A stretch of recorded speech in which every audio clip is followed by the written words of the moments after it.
High, আমি আজকে একটা শুটিংয়ে এসেছি। তো কাজে এসেও আমাকে এই ভিডিওটা বানাতে হবে আমি সত্যিই ভাবিনি। বিষয়টা হচ্ছে আমি একটা ভিডিও আপলোড করেছি যেখানে আমি স্মোক করছি। তো সেটা নিয়ে আমি না খুব একটা খারাপ কমেন্ট পাইনি, ভালো কমেন্টই পেয়েছি। কিন্তু তোমাদের মধ্যে কিছু কিছু জন আছো যারা ছি তুমি এই রকম, তোমাকে এরকম ভাবিনি, এই টাইপের অনেক কিছু কমেন্ট করেছো। তো আমি আমি তাদের উদ্দেশ্যে বলছি, সেটা হচ্ছে তোমরা মানে কজনকে দেখবে যারা সিগারেট খায়, কজনকে দেখবে?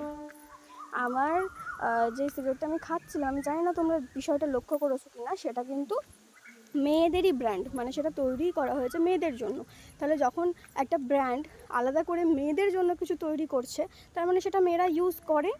ইভেন তোমাদের আমি ইনডিরেক্টলি বলে দিচ্ছি, তোমাদের যাদেরকে মনে হয় না তারা কিচ্ছু জানে না, তারা সবাই এই জিনিসগুলো করে।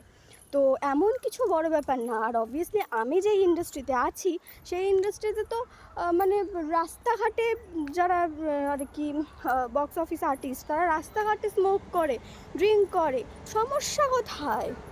আর এমনটা নয় যে আমি নেশাখোর, আমার ভালো লাগছিল না, আমি স্মোক করছিলাম, সেটার একটা ভিডিও আমি বানিয়েছি, দেন এটাকে আমি অন্যভাবে এডিট করে আপলোড করেছি, আমার যেরকম মেন্টালিটি এখন চলছে সেই হিসেবে আপলোড করেছি। তাতে তো এত কথা হওয়ার মানে কোনো প্রশ্নই ওঠে না। আর এই দেখো ওই দিকটাতে আমাদের শুটিং হচ্ছে, তো আমি এই সাইডে এসে এই কথাগুলো বলতে বাধ্য হলাম। তোমাদের এত মাথা ব্যথা কেন?